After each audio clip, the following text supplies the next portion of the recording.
आइए जानते हैं पूरे बिहार की हर छोटी बड़ी खबर सिर्फ 20 मिनट में। लेकिन उससे पहले आप हमें कमेंट में जरूर बताइए कि ये वीडियो आप बिहार के किस जिले और किस गांव से देख रहे हैं। नीतीश सरकार के सामने बंद चीनी मिलों को चलाने की चुनौती। बिहार में बंद पड़ी चीनी मिलों को चालू कराने की कवायद तेज हो गई है। 1980 से पहले राज्य में 28 चीनी मिलें थीं, लेकिन 2005 तक 9 मिलें बंद हो गईं। अब नई सरकार ने 34 चीनी मिलों को चलाने की घोषणा की है, जिसमें 25 नई और 9 पुरानी मिलें शामिल हैं। मुख्यमंत्री नीतीश कुमार की अध्यक्षता में हुई पहली कैबिनेट बैठक में बंद पड़ी 9 चीनी मिलों को चालू करने की स्वीकृति दी गई। इनमें समस्तीपुर, दरभंगा, रैयाम, मुजफ्फरपुर, मढ़ौरा, बाराचकिया, चनपटिया, मोतिहारी और सासा मूसा की इकाइयां शामिल हैं। गन्ना उद्योग विभाग ने लैंड बैंक बनाने और किसानों का बकाया भुगतान करने की पहल शुरू की है। प्रधानमंत्री नरेंद्र मोदी और गृह मंत्री अमित शाह ने चुनाव प्रचार के दौरान युवाओं को रोजगार और मिलों को चालू कराने का वादा किया था। बंगाल को लेकर गृह मंत्री सम्राट चौधरी का दावा। बिहार के गृह मंत्री सह उप मुख्यमंत्री सम्राट चौधरी ने कहा कि पश्चिम बंगाल में ममता बनर्जी की नींव हिल चुकी है और भाजपा वहां सरकार बनाएगी। उन्होंने कहा कि भाजपा 3 से बढ़कर 77 विधायक तक पहुंच गई है। अपराध पूरी तरह खत्म नहीं हुआ है, लेकिन कार्रवाई हो रही है। संगठित अपराध को मुख्यमंत्री नीतीश कुमार ने समाप्त किया और सुशासन दिया है। एटीएस स्थापना दिवस पर उन्होंने आतंकवाद निरोधक दस्ते की अनुशासन और प्रतिबद्धता की सराहना की। उन्होंने कहा कि एटीएस को मजबूत करने के लिए प्रशिक्षण और संसाधन बढ़ाए जाएंगे। इस मौके पर एटीएस की उपलब्धियों और प्रमुख ऑपरेशनों की प्रस्तुति दी गई। गृह मंत्री ने अनुसंधान टीम को प्रशस्ति पत्र प्रदान किया और कमांडो द्वारा होस्टेज रेस्क्यू ऑपरेशन का प्रदर्शन किया गया। पिंक बस चलाएंगी जीविका दीदियां। आवेदन की अंतिम तिथि तय। महिला सशक्तिकरण की दिशा में बड़ा कदम उठाते हुए परिवहन मंत्री श्रवण कुमार ने घोषणा की कि जीविका दीदियां जल्द ही पिंक बसों की ड्राइवर और कंडक्टर बनेंगी। इसके लिए उन्हें पटना और औरंगाबाद स्थित institute of driving training and research में प्रशिक्षण दिया जाएगा। इच्छुक महिलाएं जिनके पास लाइट मोटर व्हीकल लाइसेंस है, वे 15 दिसंबर 2025 तक आवेदन कर सकती हैं। न्यूनतम योग्यता 8वीं पास है, जबकि 9वीं और 10वीं पास को प्राथमिकता दी जाएगी। प्रशिक्षण के बाद एचएमवी लाइसेंस धारकों को संविदा पर नियोजित किया जाएगा।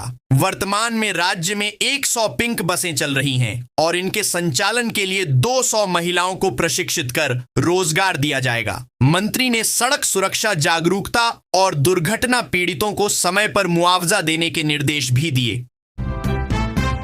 राशन कार्ड से वंचित लोगों के लिए अच्छी खबर। राज्य में राशन कार्ड से वंचित लाभुकों के लिए प्रखंड स्तर पर कैंप लगाकर कार्ड बनाने की प्रक्रिया शुरू होगी। खाद्य एवं उपभोक्ता संरक्षण विभाग के प्रधान सचिव पंकज कुमार ने सभी जिलों के अधिकारियों को निर्देश दिया कि पात्रता रखने वाले एक भी व्यक्ति वंचित न रहें। उन्होंने कहा कि लाभुकों को गुणवत्तापूर्ण खाद्यान्न हर हाल में उपलब्ध कराया जाए और खराब गुणवत्ता पर दोषियों की जिम्मेदारी तय कर कार्रवाई हो। बैठक में विभाग के विशेष सचिव, संयुक्त सचिव और अन्य अधिकारी मौजूद थे। जन वितरण प्रणाली की दुकानों की रिक्तियों को शीघ्र भरने का निर्देश दिया गया। मंत्री लेशी सिंह ने पदभार ग्रहण करते हुए कहा कि लाभुकों को समय पर निर्धारित मात्रा में गुणवत्तापूर्ण अनाज देना उनकी प्राथमिकता है। खाद्य सुरक्षा सुनिश्चित करना विभाग का सर्वोच्च लक्ष्य है। सीएम ने एलिवेटेड कॉरिडोर और गंगा पुल का लिया जायजा। मुख्यमंत्री नीतीश कुमार ने बुधवार को दानापुर बिहटा एलिवेटेड कॉरिडोर और शेरपुर दिघवारा गंगा पुल के निर्माण कार्य का निरीक्षण किया। उन्होंने अधिकारियों को निर्देश दिया कि परियोजना को समय पर पूरा किया जाए। सीएम ने कहा कि इसके पूर्ण होने से बिहटा से कोइलवर तक यातायात सुगम होगा और पटना शहर को NH 922 और कोइलवर पुल से जोड़ने में मदद मिलेगी। यह परियोजना बिहटा अंतरराष्ट्रीय हवाई अड्डे के लिए विशेष कनेक्टिविटी देगी और रिंग रोड से जुड़कर पटना की यातायात व्यवस्था को सुदृढ़ बनाएगी। निरीक्षण के दौरान अधिकारियों ने बताया कि काम तेजी से चल रहा है और सभी संसाधन उपलब्ध हैं। सीएम ने कहा कि पुल और कॉरिडोर बनने से छपरा, सीवान, गोपालगंज और हाजीपुर जाने वालों को पटना शहर से होकर गुजरने की आवश्यकता नहीं होगी। इससे यातायात का बोझ कम होगा और लोगों को वैकल्पिक मार्ग मिलेगा। चुनाव हारते ही भगवान राम की शरण में खेसारी लाल यादव। भोजपुरी स्टार खेसारी लाल यादव चुनाव हारने के बाद विवाह पंचमी के अवसर पर भगवान श्री राम, माता जानकी और बजरंग बली की पूजा अर्चना करते नजर आए। उन्होंने सोशल मीडिया पर वीडियो शेयर कर लिखा कि प्रभु श्री राम और माता जानकी से यही प्रार्थना है कि सबके जीवन में शांति रहे और धर्म ध्वज ऊंचा लहराता रहे। राजद के टिकट पर छपरा से चुनाव लड़ने वाले खेसारी ने प्रचार के दौरान राम मंदिर निर्माण पर सवाल उठाए थे, जिससे विवाद हुआ और विरोध भी झेलना पड़ा। हार के बाद उनके इस नए अवतार पर सोशल मीडिया पर लोग उन्हें ट्रोल कर रहे हैं। कई यूजर्स ने तंज कसते हुए लिखा कि चुनाव से पहले मंदिर पर सवाल और हार के बाद जय श्री राम। वहीं समर्थकों ने उनके पूजा अर्चना को आस्था का प्रतीक बताया। राबड़ी देवी नहीं छोड़ेंगी 10 सर्कुलर रोड आवास। नई सरकार के मंत्रियों को आवास आवंटित कर दिया गया है और भवन निर्माण विभाग ने राबड़ी देवी को 10 सर्कुलर रोड आवास खाली करने का नोटिस भेजा है। उन्हें 39 हार्डिंग रोड आवास दिया गया है, लेकिन आरजेडी ने साफ कहा है कि राबड़ी देवी किसी हाल में यह आवास नहीं छोड़ेंगी। प्रदेश अध्यक्ष मंगनीलाल मंडल ने आरोप लगाया कि यह कदम ईर्ष्या और अपमानित करने के उद्देश्य से उठाया गया है। उन्होंने कहा कि 2005 से नीतीश कुमार मुख्यमंत्री हैं, अब अचानक यह फैसला क्यों लिया गया।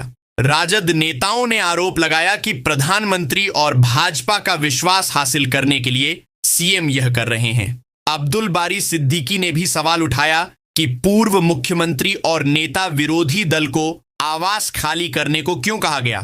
आरजेडी ने इसे जनता के सामने अपमानजनक बताया। ट्रक पलटते ही टमाटर लूटने की होड़। मालिक को नुकसान। पटना के अगमकुआं थाना क्षेत्र के भूतनाथ रोड पर सोमवार रात टमाटर लोडेड ट्रक का चक्का फटने से वाहन पलट गया। ट्रक में करीब 15 लाख रुपए का टमाटर लदा था। हादसे के बाद आसपास के लोग बोरी और झोले में टमाटर भरकर ले भागे। इसमें मालिक को लगभग 3 लाख रुपए का नुकसान हुआ। पुलिस ने मौके पर पहुंचकर घेराबंदी कर लोगों को खदेड़ा। चालक और खलासी बचा हुआ माल लेकर रवाना हो गए। सड़क पर टमाटर बिखर जाने से कई वाहन और राहगीरों के पैरों से माल खराब हो गया। टमाटर महंगा होने के कारण लोग इसे लूटने में जुटे थे। यातायात थानाध्यक्ष ने बताया कि टायर फटने से ट्रक पलटा था। पुलिस ने कुछ टमाटर बचा लिया। वहीं फतुहा पुलिस ने गेसिंग अड्डे पर छापेमारी कर 4 जुआरियों को गिरफ्तार किया और नकदी व कूपन बरामद किए। बिहार में कड़ाके की ठंड का अलर्ट। प्रशासन सतर्क। बिहार में ठंड का प्रकोप बढ़ने लगा है। मौसम विज्ञान केंद्र पटना ने अगले 5 दिनों में तापमान में गिरावट और शीतलहर की चेतावनी जारी की है। पछुआ हवाओं के कारण प्रदेश का मौसम शुष्क बना हुआ है और सुबह शाम कोहरे का असर रहेगा। मंगलवार को पटना का न्यूनतम तापमान 15.7 डिग्री सेल्सियस दर्ज किया गया, जबकि औरंगाबाद और राजगीर में यह 11 डिग्री तक पहुंच गया। दिन में धूप निकलने के बावजूद कनकनी बनी रही। मौसम विभाग ने कहा कि पश्चिमी विक्षोभ के कारण ठंड और बढ़ेगी। प्रशासन ने बच्चों, गर्भवती महिलाओं, बुजुर्गों और बीमार व्यक्तियों से विशेष सावधानी बरतने की अपील की है। जिला प्रशासन ने अलर्ट जारी कर कहा है कि शीतलहर और पाले से बचाव के लिए सभी आवश्यक कदम उठाए जाएं।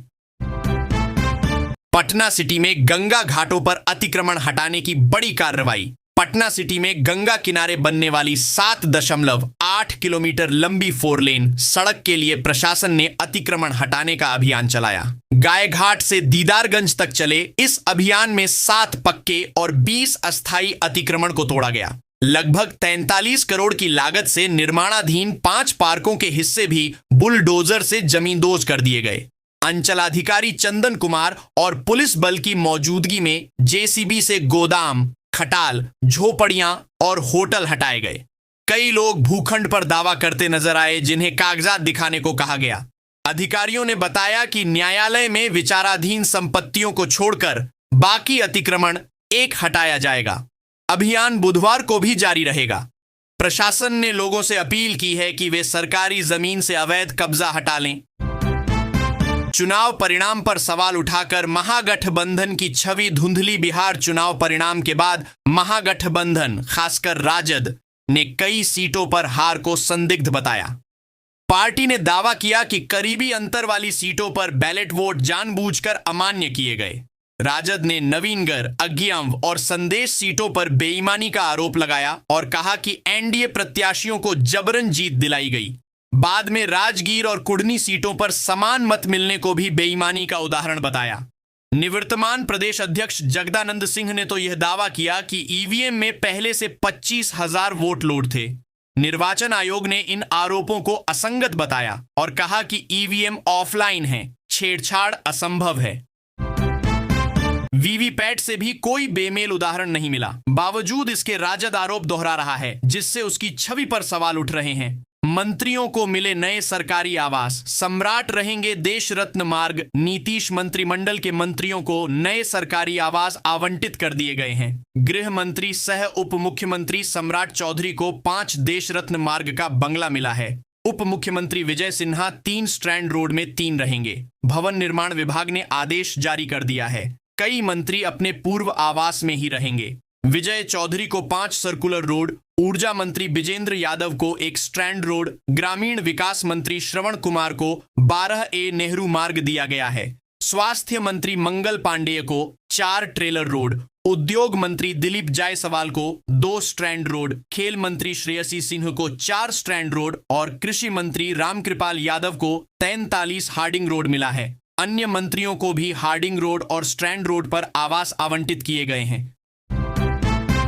राबड़ी के बाद तेज प्रताप का भी बंगला छिना। आरजेडी ने ठहराया बीजेपी को जिम्मेदार। पूर्व मुख्यमंत्री राबड़ी देवी को 22 वर्षों बाद 10 सर्कुलर रोड आवास खाली करने का आदेश मिला है। अब उन्हें 39 हार्डिंग रोड आवास दिया गया है। इसी क्रम में लालू राबड़ी के बड़े बेटे तेज प्रताप यादव का 26M स्ट्रैंड रोड वाला बंगला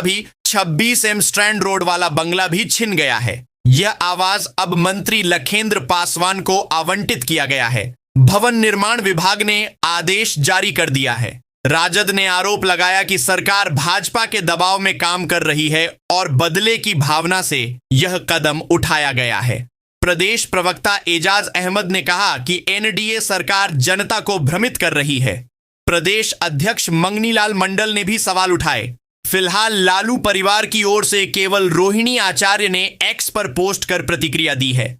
बंगला खाली कराने पर सियासत गर्म है।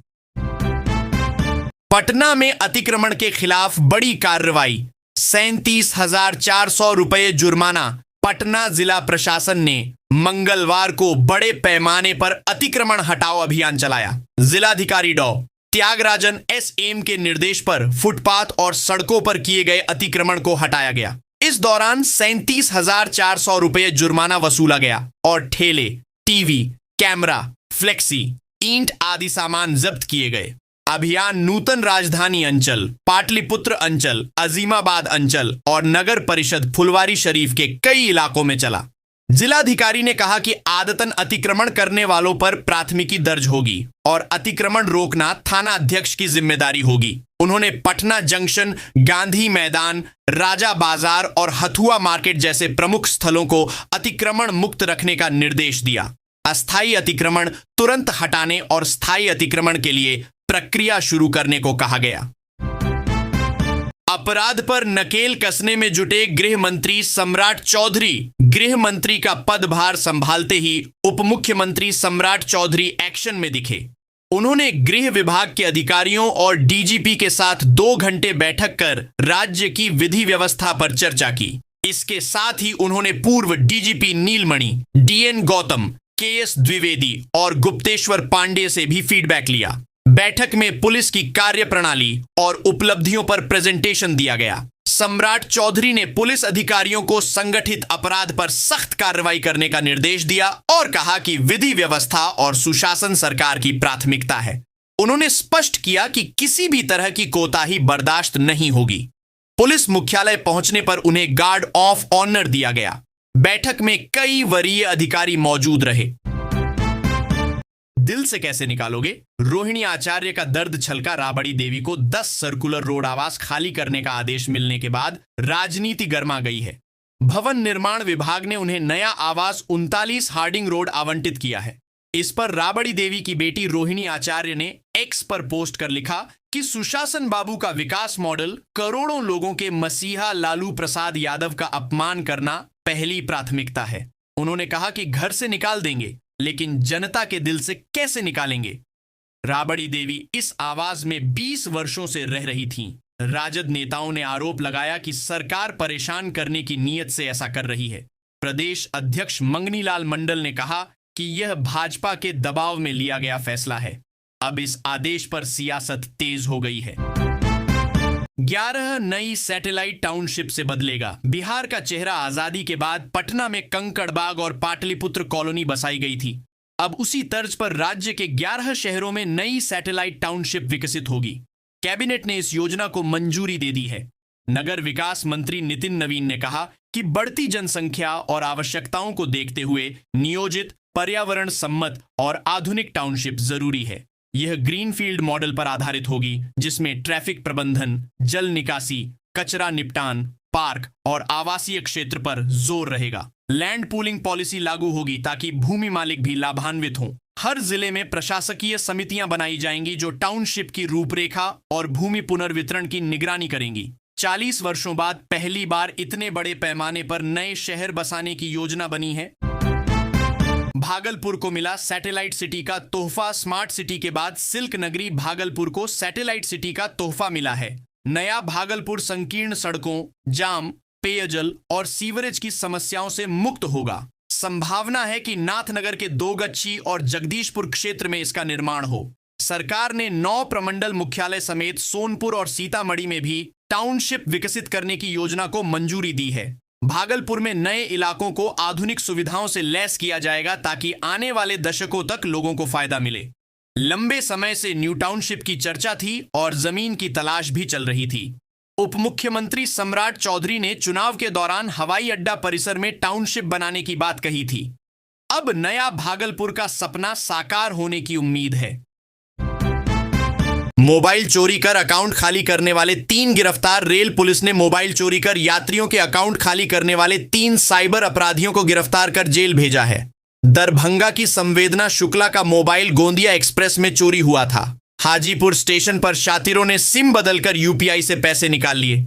एटीएम से 1 लाख रुपए और शॉपिंग भी की गई। जांच में पटना और पूर्वी चंपारण के 3 आरोपित पकड़े गए, जिन पर कई केस दर्ज हैं। रेल एसपी वीणा कुमारी के आदेश पर साइबर सेल ने सीआईआर सिस्टम का प्रयोग कर जानकारी जुटाई। वीडियो फुटेज से भी अपराधियों की पहचान हुई। पुलिस ने यात्रियों का पैसा बैंकों में होल्ड कराया और न्यायालय से वापस दिलाने की प्रक्रिया शुरू की। रेल पुलिस ने यात्रियों को मोबाइल चोरी होने पर तुरंत 1930 पर कॉल कर सिम लॉक कराने की अपील की है। मुजफ्फरपुर में 1.16 करोड़ से बनेगी 2 सड़कें। मुजफ्फरपुर नगर निगम ने 2 मुख्य सड़कों और नालों के निर्माण की योजना को मंजूरी दी है। कुल 1.16 करोड़ रुपए की लागत से काम होगा। वार्ड 30 के न्यू सादपुर कॉलोनी में 96,61,000 की लागत से सड़क और नाला बनेगा, जिसका काम संवेदक सर्वजीत कुमार को दिया गया है और 6 माह में पूरा करना है।